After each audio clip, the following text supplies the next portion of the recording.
jamaah. Alhamdulillah. Alhamdulillahirrabbilalamin. Senang sekali kita masih di Islam itu Indah. Yuk jamaah semakin semangat belajarnya pagi hari ini. Tema kita masih sama kok. Sholat mepet bikin rezeki seret. Nanti akan segera dibahas nih sama Habib Abdullah. Tapi sebelumnya ada tayangan dulu yang mau aku kasih lihat ke jamaah yang ada di rumah nih. Kisah pengalaman Habib Umar bin Hafiz mengenai sholat khusyuk dan tepat waktu. Kita lihat tayangannya jamaah, silakan. قال ذا يصلي وذا يصلي وذا يذكر ويذكر لكن واحد كما ذا واحد كما ذا هذا كأنه بين يديه أن تعبد الله كأنك هذا المحسن والثاني في غفلته يقول الله أكبر ساعة في السوق وساعة في الدكان وساعة في السيارة وساعة قدام التلفزيون وساعة في الطائرة وهو في الصلاة ويتنقل من بلاد لبلاد حتى يصير الحال كما ذكروا عن جماعة يصلون في يوم قصروا ركعة في بعض صلوات فشكوا بعد الصلاة قال هل نقصت ركعة؟ قال واحد نعم يقين ركعة. قال ما شاء الله أنت قلبك حاضر. نحن كلنا ما تيقنا قصورها. قال أنا عرفت كيف قال في كل مرة أصلي معكم أبدأ أفكر في رحلتي وامشي من محل لمحل وبعدين تكملوا الصلاة عند وصولي رجوعي للبلاد. هذه المرة عادكم في أثناء الطريق ما وصلت سلمتم عرفت أنه في ركعة ناقصة. قال هذا الحضور حق ما كان حاضر إلا كان مدى الغفلة نقص شوية ما عاد كمل الرحلة حقه وهو يفكر فيها في الصلاة فهذا صلاة الغافلين. وهل هذه تساوي صلاة الخاشعين؟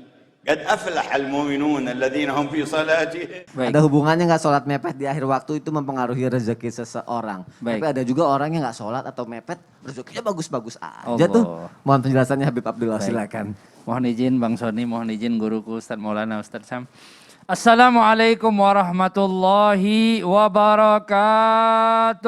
Waalaikumsalam warahmatullahi wabarakatuh. Rabbi syrah li sadri wa yassir li amri wahlul 'uqdatam min lisani yafqahu qawli.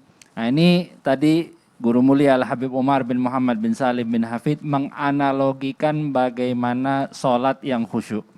Sholat yang khusyuk itu seakan-akan seperti, misal perumpamaannya, kalau kita bertemu dengan seorang pimpinan, bertemu sama bos kita. Jam 12, sebelum jam 12 kita udah siap belum kira-kira? Tentunya udah siap-siap kita. Udah siap-siap. Nah begitu juga orang yang memperhatikan sholatnya. Dia sebelum masuk waktu sholat dia udah perhatian. Kemudian ketika dia ketemu sama bosnya, dia ngajuin proposal, dia ngajuin permintaan, dia ada mau minta sesuatu lah dan lain sebagainya. Kira-kira omongan dia ngelantur apa enggak? Enggak, tepat pasti omongan dia. Karena ada hajat. Begitu juga sholat kita. Kita kalau baca surat Al-Fatihah itu isinya apa? Isinya hajat-hajat kita. Ihdinas siratal mustaqim, siratal ladzina an'amta alaihim ghairil maghdubi alaihim waladhdallin. Amin. Nah tentu orang yang sholatnya disepelekan, dia menyepelekan daripada sholatnya, nggak perhatian dengan omongannya di dalam sholat, ucapannya, rukun qaulinya, rukun fi'linya, maka dia jelas sudah menyepelekan daripada sholat. Nah orang yang menyepelekan sholat ini sebagaimana disebutkan di dalam kitab Irsyad Al-Ibad yang dikarang oleh Asy-Syaikh Zainuddin Al-Milibari, ada 15 siksaan bagi orang yang meninggalkan daripada sholat. Saya akan sebutkan di sini beberapa saja. Yang pertama 6 siksaan yang di dunia. Yang pertama adalah dicabut keberkahan umurnya. Umurnya aja udah nggak berkah, apalagi rezekinya. Makanya orang-orang yang kadang-kadang nunda-nunda sholat ataupun menyepelekan yang namanya sholat, rezekinya bakal seret. Kemudian yang kedua dihilangkan tanda-tanda kesalehan di wajahnya. Dihapus jadi orang soleh. Yang ketiga apa? Segala amal baiknya tidak akan mendapatkan pahala. Lewat aja seperti itu. Yang keempat, doanya tidak akan dikabulkan. Ya Allah. Doanya nggak dikabulkan. Kemudian yang kelima apa? Yang kelima, dia tidak akan mendapatkan bagian doa dari doa-doanya orang-orang yang soleh. Kalau orang-orang soleh doa, khotib kita kalau lagi di khutbah Jumat, Allahumma ghfir lil muslimina wal muslimat, doa seperti itu dia nggak dapat bagian doa tersebut. Waliyadu billahi ta'ala. Kemudian yang keenam, dia akan dibenci oleh kebanyakan orang. Orang yang menyepelekan sholat ini akan dibenci oleh kebanyakan orang. Dan kemudian Di antara 3 siksaan ketika dia meninggal, dia akan mati dalam kondisi terhina. Mati dalam kondisi terhina. Yang kemudian mati dalam kondisi lapar. Kalau tadi disebutkan kalau orang menyepelekan sholat bakal rezekinya seret. Nah ini matinya dalam kondisi lapar. Waliyadzubillah. Ya Kemudian yang terakhir ketika dia meninggal, dia mati dalam kondisi haus. Haus yang sangat luar biasa. Seandainya satu lautan nih diminumkan sama dia, nggak akan hilang rasa haus tersebut. Ya. Karena apa? Karena di dunia dia menyepelekan daripada sholat. Baru sepelein yang namanya sholat. Mudah-mudahan Allah jadikan sholat kita sholat yang sempurna semuanya. Dan dibuat kita makin khusyuk, makin Amin, suka ya dengan Allah. sholat kita. Amin ya Rabbal Amin Alamin. ya Rabbal Alamin. Jazakallah khair Habib Abdullah. Jazakallah Berarti khair, kalau kita nunda sholat tuh malah kebaikannya nggak didapat, keburukannya yang didapat ya Habib ya. Alhamdulillah min zalik. Dan jamaah juga jangan pengen rezekinya datangnya cepet tapi sholatnya malah ditunda-tunda. Nauzubillah min zalik ya jamaah ya. Nah sekarang jamaah aku punya tayangan lagi nih. Sholat tepat waktu di masjid. Kita lihat tayangannya jamaah, silakan. Ada 2 jalan nih. Ambil jalan pintas aja deh. Tapi untuk menuju ke masjid harus lewat hutan begini ya. Serem. Ya, pulang aja. Gak usah sholat. Allahumma barik lana fima razaqtana wa qina. Itu mah doa makan, bukan doa ngusir setan. Oh iya. Allahu la ilaha illallah. Gitu dong, Din. Kalau doanya bener kan, gue hilangnya enak.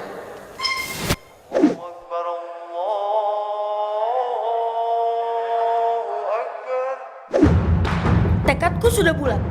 Aku harus bergegas cepat. Rintangan apapun nggak bisa buatku menyerah. Pokoknya nggak boleh sampai terlambat. Pak Ustadz, I'm coming. Oh, Masya Allah. Ayo jamaah kita lebih semangat lagi untuk sholat berjamaah di masjid. Masya Allah. Aku jadi pengen nanya sama Ustadz Maulana nih. Apa itu? Tadi kan tayangannya tuh anak kan pengen banget sholat berjamaah di masjid tepat Iya. waktu. Ada juga orang yang udah ngejar waktunya mau sholat ternyata mepet banget nih. Oke. Udah sampai masjid pas dia mau sholat tiba-tiba ada yang ngajakin jamaah. Oh. Itu gimana tuh apa? Enggak deh saya sholat sendiri aja atau yaudah deh kita jamaah. Bingung Ustadz aku gimana tuh ya? Saya mau tanya, Apa? witirnya di masjid atau di rumah? Di Kalau selama Ramadan ini? Di rumah. Di rumah. Iya. Kan berjamaah kan? Iya. Ya. Sehingga witir berjamaahnya di waktu tarawih atau di waktu tengah malam? Terawih. Oh tarawih, Habis, bagus. ya. Kenapa? Karena ada jamaah. Ada jamaah. Oh iya benar. Kalau gitu aku butuh jawaban yang tadi Ya, oke, Ustadz. baik. Silakan. Baik, jamaah yang dimuliakan oleh Allah, izin Habib, izin Mas Hasan. Antara salat sendiri karena waktu yang mepet dengan berjamaah. Boleh nggak waktu salatnya itu ditunda? Ada 6. Nih ada 6 dibolehkan. Yang pertama karena tidak ada air. Jadi kita cari air dulu, itu apa boleh buat? Berarti waktunya agak ditunda molor karena disebabkan kita mencari air. Tidak bisa langsung tayamum kalau tidak ada usaha untuk mencari air.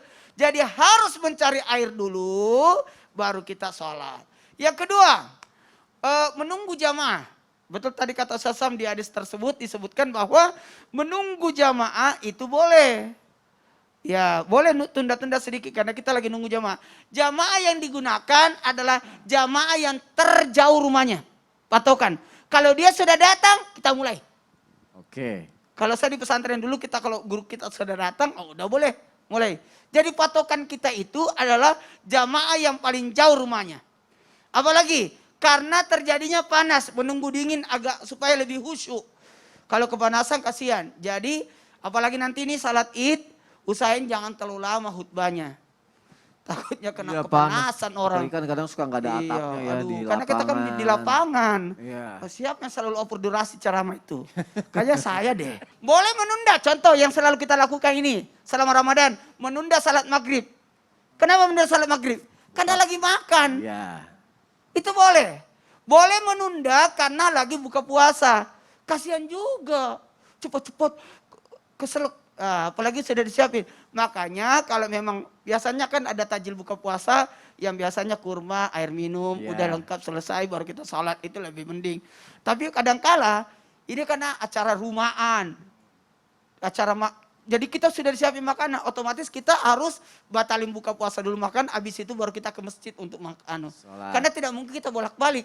Ya bolak-balik. Bolak-balik. Terus Jadi makan harus, lagi. jadi itu bisa. Berikutnya apa? Makanan sudah terhidang. Kalau makanan sudah terhidang, jangan sampai terbalik. Kita mikirin makan di dalam sholat. Bagusnya mikirin sholat ketika makan. Sehingga kita aman. Tapi kalau nasi kotak, ada baiknya sholatlah dulu. Karena sudah di kotak. Kalau tidak di kotak, kadang-kala kita sholat mikir, ada nggak bagian saya? Kayaknya udang itu sudah diambil Wah, orang dia makan semua. orang. Aduh, ada lagi. Boleh menunda sholat disebabkan karena hajat ada yang mau keluar. Ya. Jadi kita ke toilet dulu, apa boleh buat telat. Makanya kita bisa telat disebabkan karena daripada Anda sholat tapi tidak konsen. Mikirin, ya Allah. Betul. Jadi nggak Nah, fokus gimana nih? sholatnya. Terus kita sudah mau sampai di masjid, terus ada yang ngajakin berjamaah. Nah, padahal udah Sebaiknya mepet. berjamaah. Walaupun udah mepet. Tidak ada masalah berjamaah karena pentingnya berjamaah itu luar biasa. Ya, Jadi tetap berjamaah ya, Tetap berjamaah. apapun alasannya ya, Masya Allah. Terima kasih Ustadz Maulana Iya, untuk iya, penjelasannya. Udah dijelaskan sama Ustadz Maulana. Boleh menunda sholat dengan alasan-alasan tersebut. Jangan cuma menunda karena nanti aja deh nunda-nunda gitu. Tidak boleh. Enggak, Bu. Yang harus 6 itu. Iya, iya. Maaf ya, Iya, Bib. iya, maaf. Aku jadi tidak enak. Habib jadi Aku agak kaget loh. semangat supaya yang tidur kebangun. Bagus kalau gitu. Semua udah pada bangun. Kalau udah pada bangun, pertanyaan selanjutnya nih. Ada yang bagus banget nih. Ada gak sih cara serta doa yang diajarkan oleh Rasulullah agar kaki itu ringan melangkah untuk sholat berjamaah tepat waktu di masjid. Dan bahkan hati bersegera menuju tempat sholat saat azan berkumandang. Yuk kita tanya sama Ustadz Syam dan kita dengarkan tausiahnya. Silakan Ustadz Syam. Baik, bismillahirrahmanirrahim. Tabik guruku Ustaz Maulana Habib Abdullah, Mas Soni serta para alim ulama yang dimuliakan Allah Subhanahu wa taala. Yakni dalam surah Ibrahim ayat 40 ya disebutkan bahwasanya Nabi Ibrahim berdoa, Rabbi ja'alni muqimas salati wa min dzurriyyati Rabbana wa taqabbal du'a.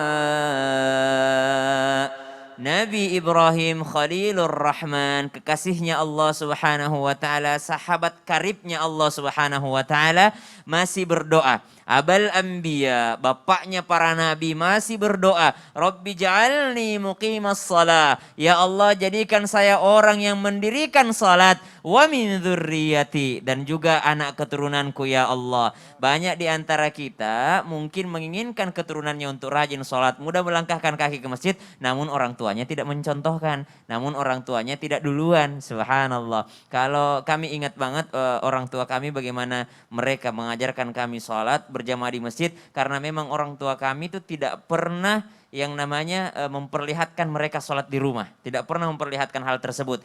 Kemudian ada yang kedua lagi dari bapak kami itu, bapak kami selalu mendahulukan sholat berjamaah daripada tamunya sendiri. Jadi kalau ada tamu datang ke rumah, kadang-kala kan kita nggak jadi sholat ke masjid gara-gara ada tamu. Kalau bapak kami itu sungguh memperlihatkan kepada tamu. Ketika ada tamu datang dan ada azan, maka bapak kami izin kepada tamu. Tudah ki dolo di, lo kakak di masjid silahkan duduk sebentar. Kalau mau duduk, saya mau ke masjid dahulu. Jadi ditinggalin tamunya. Tamu yang muslim nggak mungkin mengatakan, oh ya udah kalau gitu saya makan sendiri. Enggak, pasti mengatakan saya juga ikut ke masjid. Pasti Ya, mereka betul. akan mengatakan hal tersebut. Pasti akan ikut ke masjid karena merasa nggak enak. Ya. Karena kita meninggalkannya. Banyak di antara kita sebagai tuan rumah nggak enak mau sholat kalau ada tamu. Subhanallah. Padahal kalau ada tamu justru hidangan terbaik adalah sholat berjamaah. Ajak tamunya ke masjid. Subhanallah. Dan ternyata doa ini mengajarkan, Rabbi ja'alni muqimas salati wa min dzurriyyati Rabbana wa taqabbal du'a. Karena dengan mendirikan sholat, doa-doa kita diterima oleh Allah Subhanahu wa taala. Karena sambungan daripada Rabbi ja'alni muqimas salah, yakni taqabbal doa. Ya Allah, terimalah doaku. Dan kemudian doa apa lagi yang bisa kita panjatkan? Sungguh dalam sholat itu sendiri ada doanya sebenarnya. Iyyaka na'budu wa iyyaka nasta'in. Allah jawab, hadza baini wa baina 'abdi wa li 'abdi ma sa'ala. Sekarang waktunya aku dan hambaku bernegosiasi, dan apapun yang diminta hambaku aku akan berikan. Apa yang kita minta sebenarnya dalam sholat itu sendiri? Ihdinas siratal mustaqim. Ya Allah, tunjukkan aku jalan yang lurus. Termasuk diantaranya jalan yang lurus, jalan untuk aku dimudahkan istiqamah berjamaah ke masjid. Jalan untuk dimudahkan aku istiqamah untuk berjamaah. Jalan untuk aku dimudahkan istiqamah untuk salat di awal waktu. Salat di waktu yang afdal, salat di waktu yang utama. Nah, subhanallah, ihdinas siratal mustaqim, siratal ladzina an'amta alaihim, ghairil maghdubi alaihim waladdallin. Jadi boleh dicatat jamaah, surah Ibrahim ayat 40 itu pun doa, Al-Fatihah pun adalah doa, ada lagi doa selanjutnya dalam Al-Quran, yakni surah Ali Imran ayat 8. Rabbana la tuzigh qulubana ba'da idh hadaitana wa hab lana min ladunka rahmah. Ya Allah, jangan Engkau buat hatiku melenceng, ya, zagha, melenceng daripada kebenaran setelah Engkau berikan petunjuk kepada kami. Karena sungguh kadangkala setan itu enggak pernah menghalangi kita untuk sholat. Paling setan itu bilang begini, ya elah ngapain sih sholat sunnah, kan nggak sholat sunnah juga nggak apa-apa, kayak gitu. Boleh kok nggak berjamaah nggak apa-apa kok, sah juga kok, sholat sendiri sah juga. Ngapain sih ke masjid, ada pandemi kayak gini, ke masjid nggak berani, ke mall berani, subhanallah. Ya jadi banyak caranya setan untuk menggoda. Nggak langsung setan mengatakan, woi jangan sholat, nggak ada setan seperti itu. Setan tuh pelan-pelan.